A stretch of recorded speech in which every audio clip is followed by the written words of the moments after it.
Olá, rede! Muito bem-vindo, muito bem-vinda a esse canal de acesso a muito conteúdo de qualidade realizado por aqueles que já tiveram resultado positivo dentro da era digital. Aqui, pelo menos, você tem a certeza que a gente está trazendo um conteúdo de qualidade, com credibilidade de quem já realizou.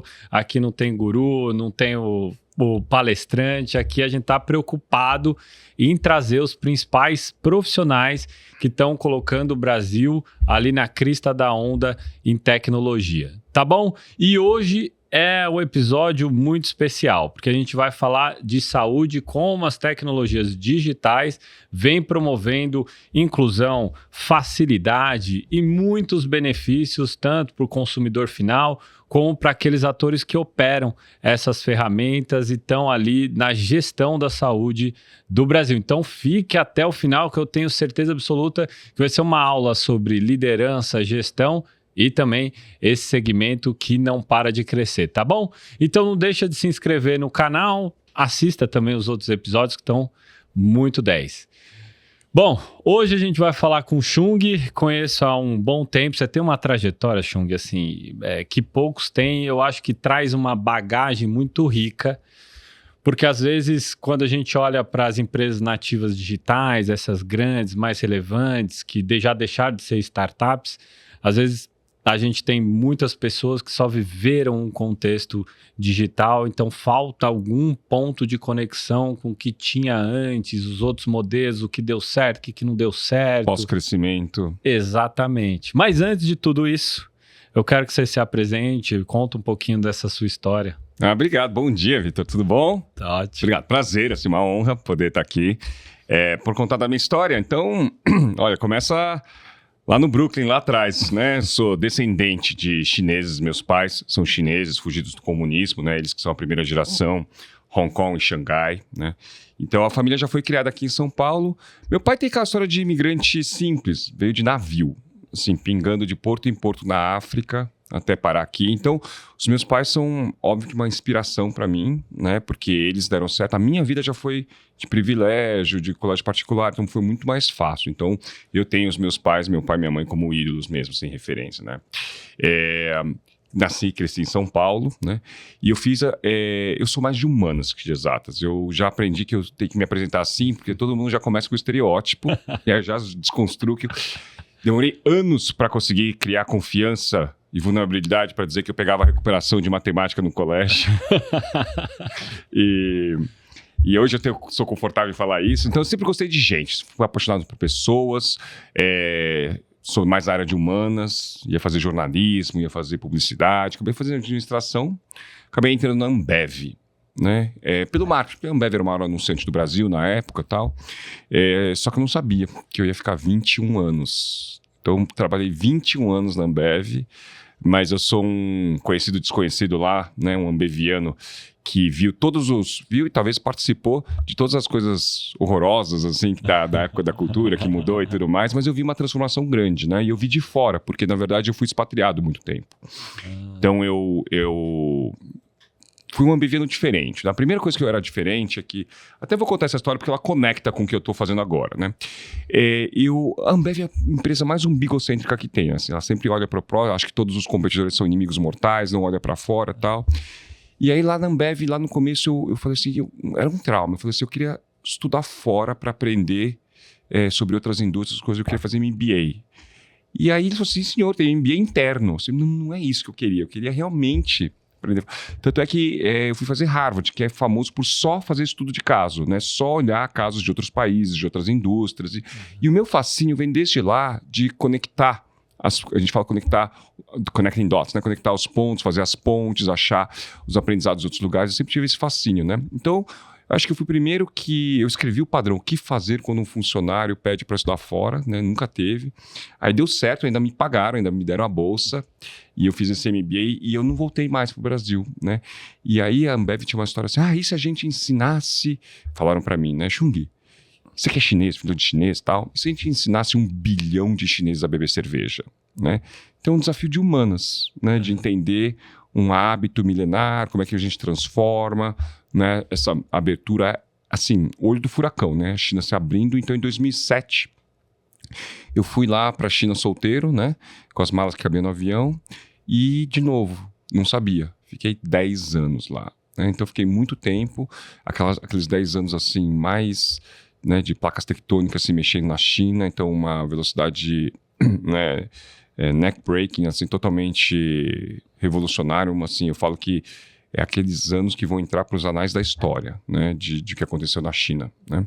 Então eu tive a oportunidade de ajudar a construir um negócio gigantesco na China, são 50 mil funcionários, 38 fábricas e tudo mais, mas sempre muito no multinacional, né, na grande corporação, né, consumer goods.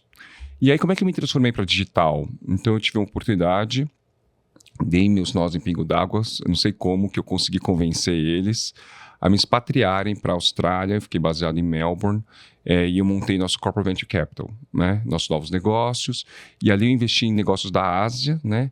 Alguns não digitais, todos eles um exit de uma tese de growth, que se beneficiaria de um investidor estratégico. Então a gente era um investidor estratégico, vinho, cervejas artesanais, redes de bares e hotéis, essas coisas assim, todo mundo físico, mas também empresas de tecnologia, né?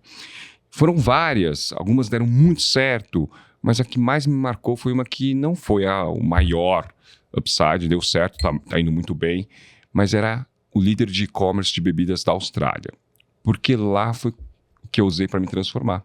Então, desde do diligence até aprender tudo com os founders, eu aprendi tudo que eu sei sobre digital, sobre agile, sobre nova economia, muito com esse deal, né, com essa empresa. E aí eu virei uma pessoa híbrida, eu consegui fazer a transição para o digital, né?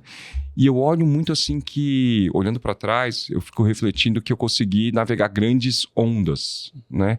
E óbvio que eu acho que ajuda muito para a carreira de um profissional você estar atrás, surfando grandes tendências, macro tendências. Então eu vi a China bombando, eu entrei na época que cervejas artesanais era a coisa que mais estava na moda, né? E aí eu consegui pivotar minha carreira para o digital, né? E eu aprendi tudo sobre digital. Foi isso que me trouxe de volta para o Brasil. Então, depois de tantos 15 anos morando fora, o Jean Gereissati, eu sempre lembro desse dia que ele me ligou. Ele é o presidente da Ambev, tinha sido meu chefe na China. Aí ele me ligou e falou assim: Chung, bateu a pandemia, só se fala em DTC, Digital, Direct to Consumer, Platforms, nem sei direito o que é isso, mas acabei de descobrir que a gente tem 7 empresas aqui no grupo que tocam consumidor, que tem no digital. Por que você não volta para cá?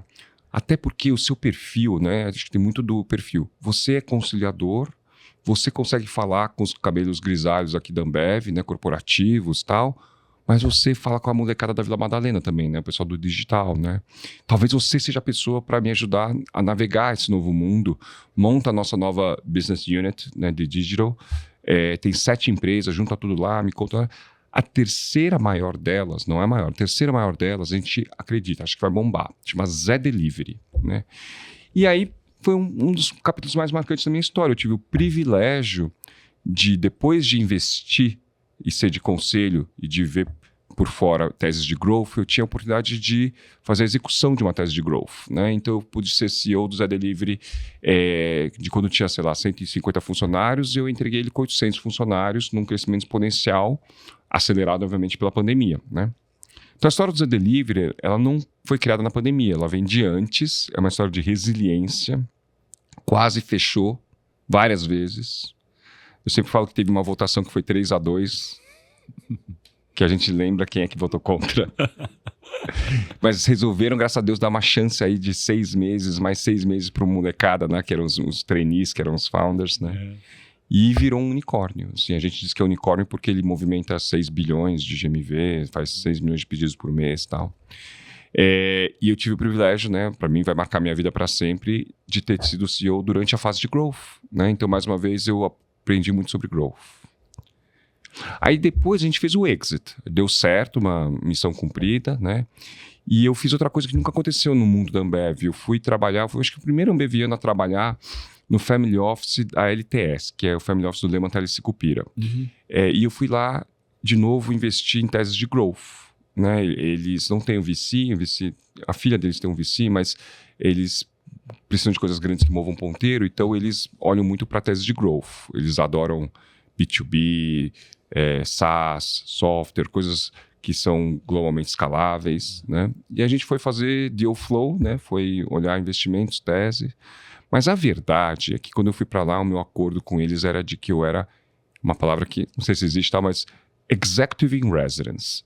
Então, na verdade, a gente está olhando, né, deal flow, investimentos e tal, mas o dia que eu me apaixonar por alguma coisa e você se apaixonar por alguma coisa, eu adoraria voltar a ser executivo. Acho que a minha vocação não é do mercado financeiro, a minha vocação é ser executivo, né?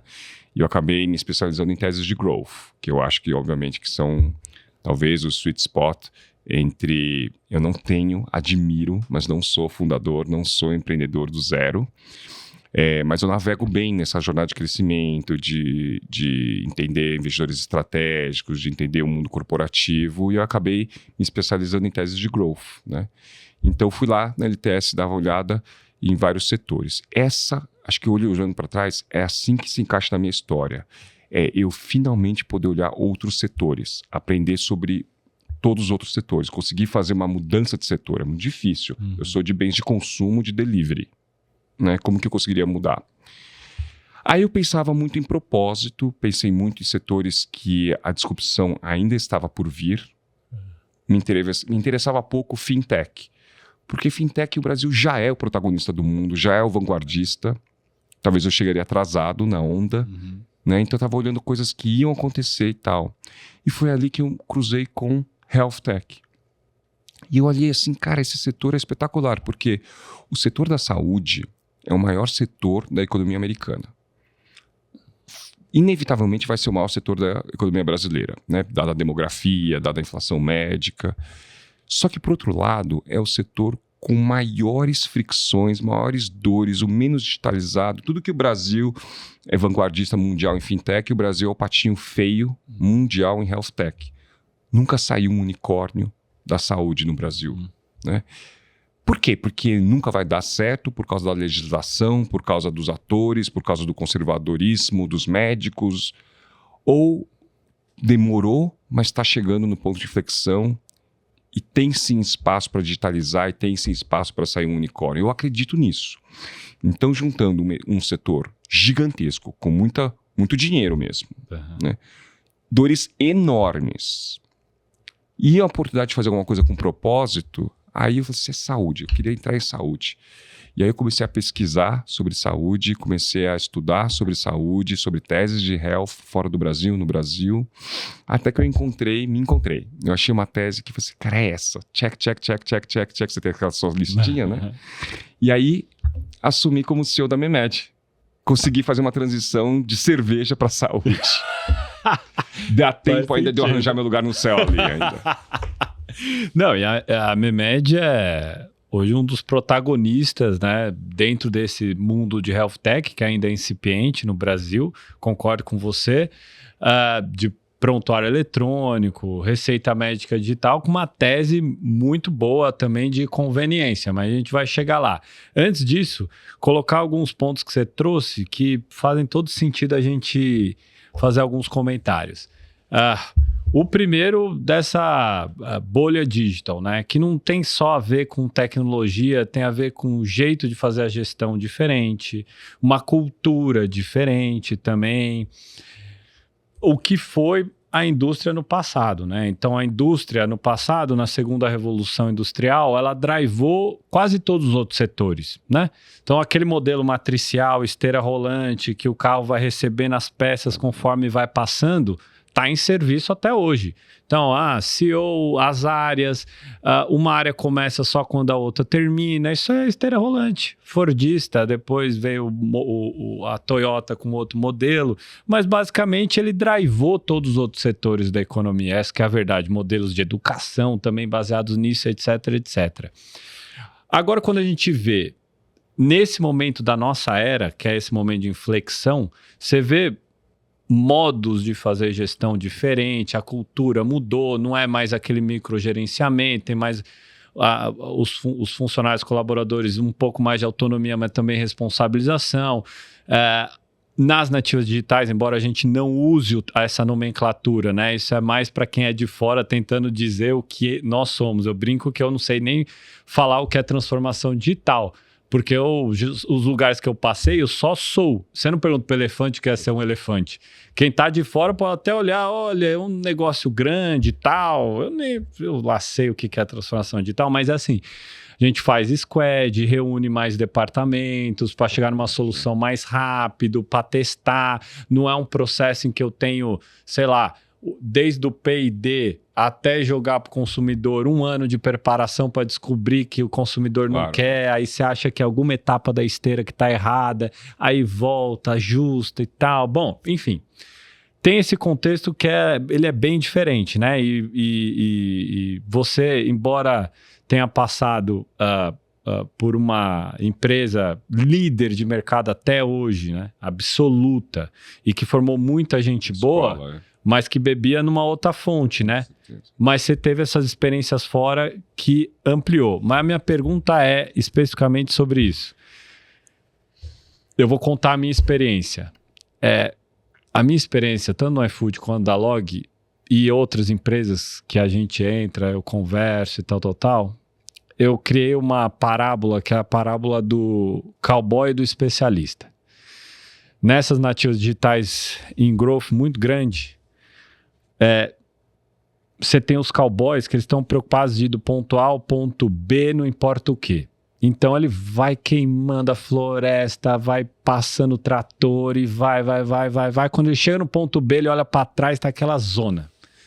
O negócio não para em pé, tá, queimado, lixo, um monte de coisa. Aí ele grita, pô, agora eu preciso dos especialistas. Aí os especialistas chegam. Geralmente alguém com mais bagagem de mercado, cara técnico. Acontece que no ambiente, acontece que muitas vezes entra em fricção com o outro. Fala assim, porra, você tá burocratizando, cara. Pelo amor de Deus, não é assim. Não, mas assim é o jeito certo. Não, cara. Aí, vira essa briga. A longo prazo, o que eu vejo, o especialista sempre ganha. Assim, e o espaço na empresa, né? Muitas vezes o cowboy ganha mais dinheiro do que o especialista. Mas não consegue continuar, né? Mas não consegue continuar. Às vezes é trocado. Você encara mais... Você acha que você tem um perfil mais de cowboy, de especialista, você tá num híbrido... Porque você falou muito de growth. Eu falei, pô... O cara essa jornada que eu faço.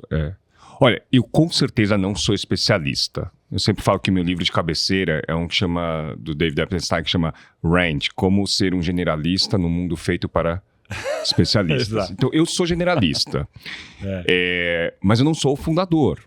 Então, eu acho que eu sou esse... Nossa, eu adorei essas histórias, porque eu acho que eu sou esse generalista que aprecia os especialistas e que traz e transforma a empresa. Nessa jornada de growth, é exatamente isso. Eu ajudo muito a fazer, e eu acredito, a fazer a profissionalização da empresa. Né? São raríssimos os casos dos empreendedores que se transformam, né? Do Zuckerberg que se transforma e ele consegue fazer uma gestão profissional. A maioria dos casos, muitas vezes, não é o mesmo perfil, não é a mesma personalidade.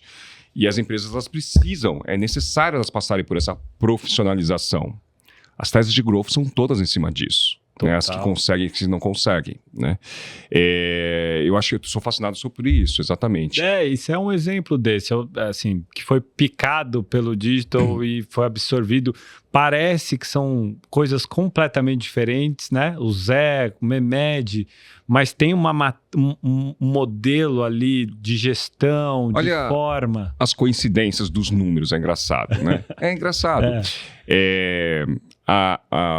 O Zé, ele processa 5 milhões, 6 milhões de transações, de entregas de cerveja, de bebidas por mês. A Memed faz 5 milhões de receitas médicas por mês. Né?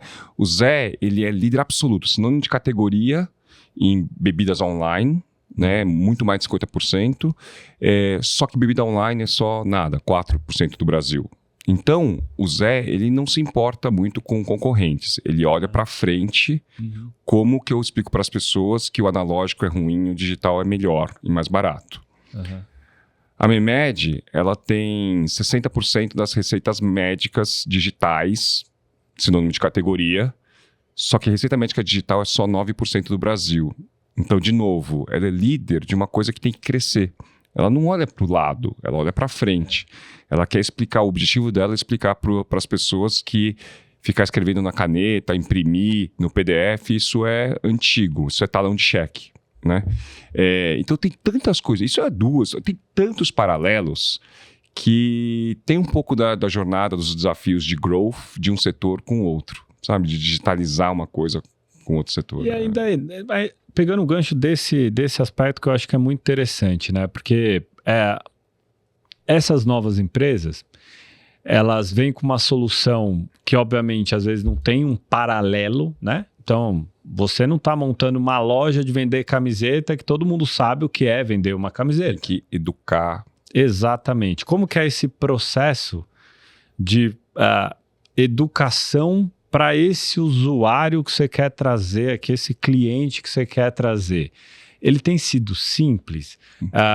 Vai fazer muito marketing? Ele é mais relacional? Como que é esse processo informacional? Porque não é uma dor especialmente da Memed, eu vejo de todas as outras, que tem, obviamente, uma proposta diferenciada. Eu vou contar a minha experiência. No iFood chegou a ter 400 pessoas de sales ali para explicar para o dono do restaurante. No início, cara, você imagina, para explicar, é bom, mas você não vai pagar nada? Não, eu ganho só se eu vender. Como assim? Negócios, né? Olha, o que eu acredito muito, e é também, de novo, uma coisa que é comum entre o Zé e a Memed vai ser, a gente acredita muito em Product-Led Growth, em fazer o Zé, ele foi construído porque o NPS do usuário não era bom, era de encantamento. A gente, assim, era uma experiência espetacular. E a gente cresceu, o Zé cresceu e virou um unicórnio, sem nunca gastar, sem nem ter um gerente de marketing, sem nem gastar de verba de mídia, não tinha agência. A gente nunca investiu em CAC. A gente sempre foi no referral, no boca a boca. Então, uma experiência tão boa que o usuário conta para... Tenho certeza, se você usou o Zé, foi porque alguém numa festa te contou que tinha. Não foi porque você viu... Hoje a gente patrocina o Fluminense, futebol, Big Brother Brasil, mas no começo era absolutamente referral, boca a boca, porque era product-led, porque a gente achou um modelo de negócio, um value proposition e features que eram incomparáveis. E eu, assim, quando olho a Memed, eu jamais vou gastar dinheiro para fazer o crescimento no forceps, no CAC. Eu vou canalizar todos os meus recursos lá para desenvolver uma categoria que nem existe no setor. A gente brinca muito a gente fala muito você falou de Fordismo, a gente fala de Henry Ford no sentido de que o Henry Ford falava que se você perguntasse para o usuário o que ele queria um cavalo mais rápido. A gente acha que a gente não quer ser incumbente. A gente poderia muito bem sentar e falar assim nos louros, eu sou o pioneiro, a gente inventou a pressão digital no Brasil, somos a melhor, a mais rápida, a mais inteligente, a mais isso, a mais aquilo. No fim das contas, isso é o cavalo mais rápido. Eu acho que se a gente for humilde, a gente vai achar que é uma commodity. Não é uma tecnologia assim insuperável que eu consigo fazer uma pressão digital, né? Até para o usuário que não sabe, pressão digital significa que o médico ele vai no software, ele não faz texto livre, ele digita uma molécula, uma doença, aparece todos os remédios com preço, com a bula, com todas as informações, ele clica, né? E aí já vai para o celular, para o WhatsApp, para o e-mail, para o celular do paciente, um QR Code, e o paciente leva o QR Code na farmácia, a farmácia já dá a baixa, já vai para a Anvisa, já vai... É isso que eu faço. Não é muito rocket science. Então, se eu for um pouquinho mais humilde, eu deveria olhar para o que eu faço e falar assim, mas no final, é tudo uma commodity. Muita gente pode fazer isso, né? Então, meu desafio é não parar no cavalo mais rápido, é fazer um carro, é fazer uma nova categoria. E com base no que eu tenho, o que eu consigo construir que ninguém nunca fez, que ninguém nunca nem fez no mundo e tal. Então a gente tem esse desafio, esse sonho grande na Memed de fazer um hub do tratamento de saúde, assim, de fazer uma coisa muito além de uma listinha de remédios. E eu acredito que o growth, né, que é de uma jornada de growth, a nossa penetração vai vir dali. Vai vir de funcionalidades novas que são incomparáveis, que não são melhores, são muito melhores, né? Peter Thiel, lá no começo da digitalização, ele falou que para mudar o hábito enraigado de um usuário, não basta fazer melhor, tem que fazer 10 vezes melhor. Então a gente tenta seguir esse mantra e pensar muito em como que eu consigo fazer uma coisa tão melhor que o usuário vai mudar um hábito arraigado. E se não tem ninguém mais conservador do que o médico. Eu tenho uma em casa. Especialista a minha esposa de médica. E já atendeu no SUS, que tem poucos minutos ali para atender minutinhos, e tal. Mas muitas vezes... os médicos também têm muitas personas. Nem todo médico é igual. Com certeza, absoluta. Às vezes mudou de hospital, mudou completamente de persona. No mesmo hospital você tem um de um jeito, outro do outro. A gente fala que o mesmo médico tem várias personas. Ele na segunda-feira, ele é muito diferente dele na quarta-feira, na quinta-feira, dependendo de onde ele está atendendo. E se ele é especialista ou está num plantão tem muita gente especialista, tem mais tempo. Se ele está no consultório dele, se ele está no... Exato. Exatamente. Mas eu vejo um diferencial também ali, porque muito se fala em growth, às vezes as pessoas confundem até com marketing, não é cross-empresa, que é essa necessidade de hoje não ser só apenas eficiente, ser ágil também, no sentido de conseguir formar esse sinônimo de categoria antes e o modelo da operação for ajustado para que realmente aquilo seja o diferencial. Eu vou dar alguns exemplos. Você vai... acho que todo mundo viu que lá pelas tantas, os líderes mais populares das empresas tech nos Estados Unidos escreveram uma cartinha falando, a IA vai dominar o mundo, estamos preocupados, pedimos 6 meses de interrupção da pesquisa. Falei, 6 meses? De onde que os caras tiraram isso? 6 meses? Não, foi batata. Pouco tempo depois o ChatGPT foi lançado e vários deles que assinaram começaram a processar a OpenAI, porque... o pitch da OpenAI era uma associação sem fins lucrativos, vem que vai ser open para todo mundo, e não foi. Porque ele sabe, o GPT lançou, saiu na frente, aí todo mundo, e o Bart, e o Gemini, ainda não está pronto, sai fazendo, o Copilot, sai fazendo. Veja, de base de usuários ali, o ChatGPT, e a gente pensa IA, já pensa, ChatGPT.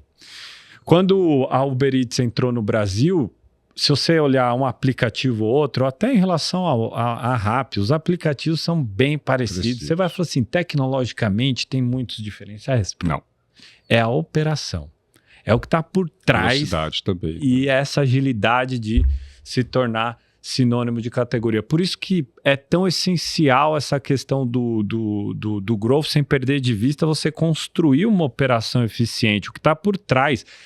A Uber fez sucesso por ser ágil, mas tem um modelo operacional ali que ninguém enxerga, que é o que de fato sustenta. Quem não conhece vai olhar de fora, vai falar empresas tech, porque a gente sempre se vende como empresa tech, né?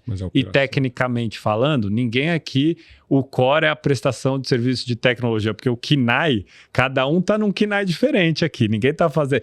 Alguns fazem licenciamento de software, mas a gente está longe de ser SAP, a Oracle, por isso que a gente está em todos os segmentos da economia, de agro até a indústria. É todo mundo alguma coisa tech. Agrotech, insurance tech, health tech, certo? Olha, na Memed é um caso desses, né? As pessoas não imaginam, né? É um software, então só deve ter dev lá. Um segundo maior time, um dos maiores times, ele se chama Inteligências Clínicas.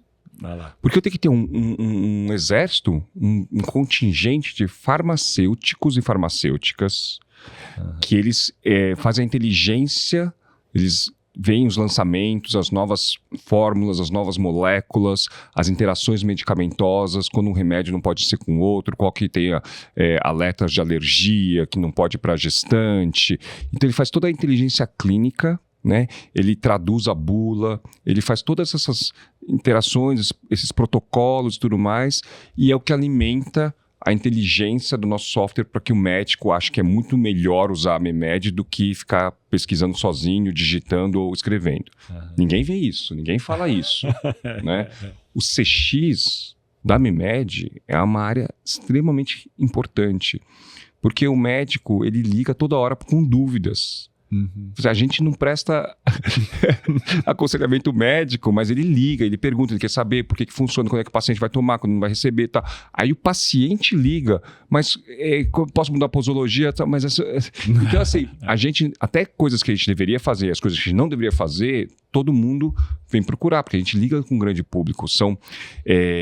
Esse ano ativos, 125 mil médicos. Tem 500 mil médicos no Brasil. 125 mil são ativos na MEMED. Nossa. 325 tem cadastro, 1.000 cadastros. Pacientes são na ordem de milhões toda semana, né? Então, essa operação vem a reboque, assim. É o que está por trás mesmo. E Chung, eu aposto em vocês como os próximos grandes unicórnios, se é que já não é. Porque, fazendo um paralelo, se você olhar o ticket médio hoje do que é vendido no varejo como um todo, é baixo. Vamos pegar o de comida, vai pegar algo na rua, um prato feito, um PF, R$30. Vai, vamos chutar alto, R$40 se você ir para uma região abastada, mais abastada. Qual é o ticket médio de um medicamento Mas sabe o que é mais fascinante? Mais do que o médico, é a palavra the average. É tira da média, sai da média.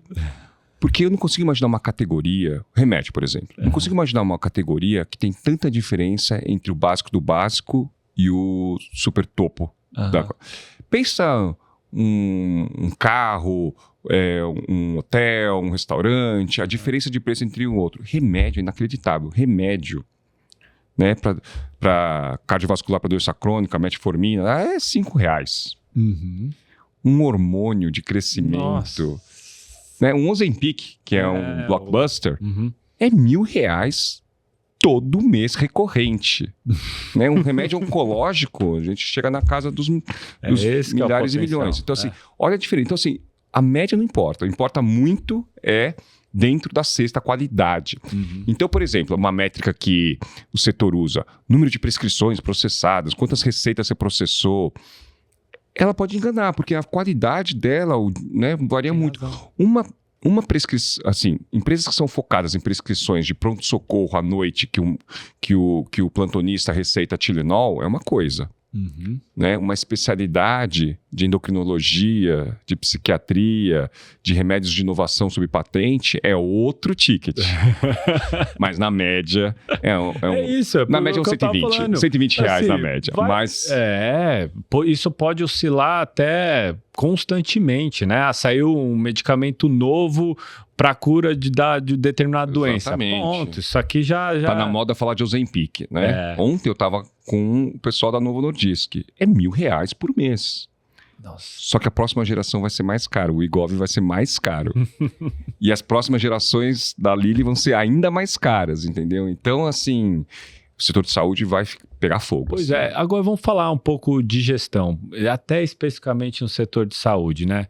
Começando pelo fato que talvez de todos os setores do mundo, eu vou colocar o talvez aqui em destaque, saúde talvez seja o segmento que mais evoluiu tecnologicamente, não da perspectiva digital, mas tecnologicamente. Ou seja, novos fármacos surgiram. Com certeza.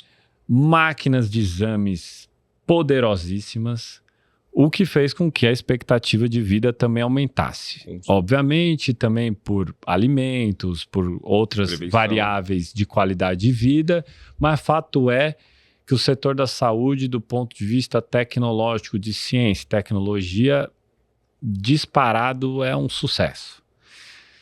Porém, do ponto de vista de gestão, eu vejo algo que é cadavérico. Aí eu explico, até porque, assim, tô num lugar de fala, porque minha esposa é médica, já passou por muitos hospitais. Começa que um hospital é um shopping center. É um shopping center, ponto. Por quê? Porque o cara que fornece a gás é um, o do Tilenol é outro, o da agulha é outro, o do medicamento Y é outro. E aí esse processo de compra e tal é um negócio absurdo. Aí vamos além. Todo modelo de saúde é baseado em remediar. Ele espera o problema acontecer para fazer o negócio atender. Então vamos lá. Você pegar um pronto-socorro. Boa parte de quem está num pronto-socorro, eu me apego muito às palavras, né? Tá lá, você precisa de um socorro real. É um pronto-socorro. Não deveria estar no pronto-socorro. Vamos supor, o cara tá com a febre e tal. Foi lá pro ponto-socorro, mas ele não teve um conhecimento, talvez, que ele pudesse ter de maneira mais facilitada, de falar assim, vou tomar algumas medidas aqui, né? E aí, se for o caso, eu vou ao hospital, né? Tem outra questão, que é assim, para a gente sair desse modelo de remediação também, a gente precisaria ter algo preventivo. Para ter algo preventivo, lá atrás, no movimento sanitarista do Brasil, a gente até montou um modelo que eu acho que hoje, só por meio das tecnologias digitais, a gente consegue fazer, que lá atrás era a saúde e a família, onde a equipe ia até o paciente, não o contrário. Porque se o paciente pisa no hospital, o custo já é desse tamanho. Porque o plantonista é caro, o médico é caro, a gás é caro, não sei o que é caro, o painel é caro. Bom, então, muito embora era essa a intenção de levar antes para prevenir, você está indo na academia? Você está comendo bem? O que você precisa? Para ser mais preventivo, porque o custo vai ficar infinitamente menor, agora com as tecnologias digitais eu acho que é possível fazer. Ou seja, a gente está num momento histórico, real, que a gente consegue, ao meu ver, mudar esse quadro. Eu consigo ter tecnologia para me ajudar a fazer a gestão desse hospital que está ali embaralhado com um monte de sobrevalorização. Você não sabe se o cara está ganhando percentual aqui, percentual ali e tal. Você tem tecnologia para ir antes fazer a prevenção. Você dá para fazer parceria com a academia. O cara pisou na academia, tem desconto. Você tem modelos também agora, daqui a pouco o relógio está acompanhando e já mandando a informação antes. Ou seja, é o ápice do ápice para no Brasil, até com... E aí é chovendo molhado, todo mundo cita isso. Num mercado gigantesco que é o brasileiro, né? Nem precisa falar tanto de internacionalização, você focar no Brasil e conseguir ser líder, acabou. De acontecer isso no país. Eu queria ver como é que você está pensando tudo isso, até da perspectiva agora, tendo já conhecimento aí da minha média. Absolutamente, você está certo. Eu acho que é o que a gente falou. Está chegando um ponto de inflexão. As inovações estão se acumulando tanto e elas começam a ganhar escala. O território que a BMed joga, na verdade a gente pivotou a tese, a gente mudou, a gente ajustou. Onde a gente enxergou Blue Ocean e não Mar Vermelho, é exatamente na conexão de todas essas revoluções. Eu acho que tem muita gente pensando em como deixar o hospital mais eficiente. Tem muita gente pensando em como deixar o laboratório de exame mais eficiente.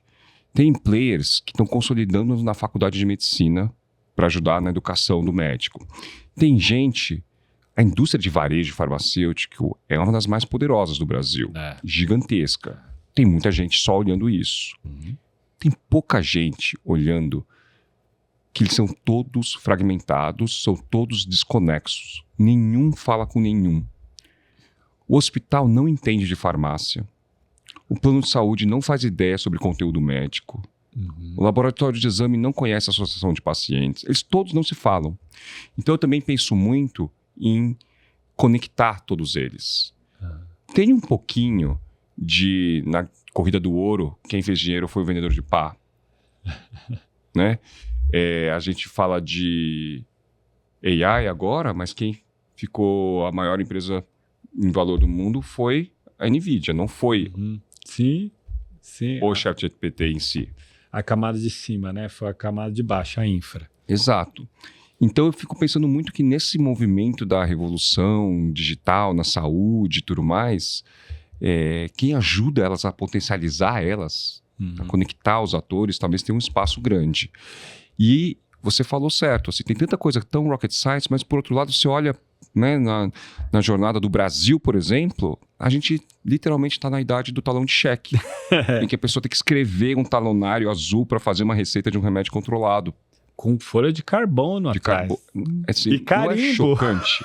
Se alguém está procurando uma coisa que ainda é analógica, chocante. É chocante. Então, assim, eu acho que esse é um dos grandes checks quando eu vi na tese da BMed, que ela vai conectar os atores que estão se transformando para potencializar essa transformação digital na saúde. Pô, sensacional, Chung. Olha, eu quero agradecer isso aqui, você passou tanto conhecimento. Eu tenho certeza que muita gente aqui da nossa bolha digital vai escutar, vai entrar em contato com você. Não sei Até se você porque quer... acho que a tese da MIMED não é fazer uma coisa só, ela ser uma plataforma que vai ajudar os parceiros. Então, a tese da MIMED é achar parceiros. Quem é que consegue se beneficiar de um player que tem as prescrições digitais do Brasil? Uhum. Quem puder tirar valor, vem comigo que eu queria ajudar a gerar valor. Porque quanto mais gente, é network, quanto mais gente tirar valor da prescrição digital, mais a adoção da prescrição digital vai acelerar. Então, na verdade, eu estou nesse business. Eu quero conseguir gerar valor para mais gente, para que mais gente me ajude. Se a experiência é de fato incrível, e que eu já usei, assim como usava o Zé Delivery, que a minha experiência com o Zé Delivery era bebida gelada. Não é possível que tá vindo gelado nesse tempo? Não é possível. Pô, se a experiência é incrível, realmente o mais poderoso é isso. Porque a validação de um amigo falando, pô, pega, é bom, é muito superior a qualquer campanha que eu veja no YouTube e tal, e vai para cá e vai para lá, muito embora todas essas ferramentas pegam mais um público, tem o seu valor, e elas são muito boas para um produto B2C assim forte. O B2B é outra história. Aí eu tô com você nessa. Obrigado, viu, Chung? Obrigado a você, Vitor, pela oportunidade, assim, poder falar com o público absolutamente qualificado que você tem, assim, é espetacular. Torce por mim aqui, eu sempre acompanho o seu sucesso aqui do meu lado. Parabéns, Vitor. Obrigado. E você que nos acompanhou aqui, meu muito obrigado. Não deixe de se inscrever no canal e também entrar em contato com a gente nas redes sociais. A gente está aberto à indicação. A gente vive falando aqui de usar os dados, conectar as pessoas. Não fique para trás, não. Deixe seu comentário que ele ajuda a gente a melhorar aqui e também aproveita esse relacionamento, esse network com a gente. Tá bom? Até o próximo episódio. Valeu!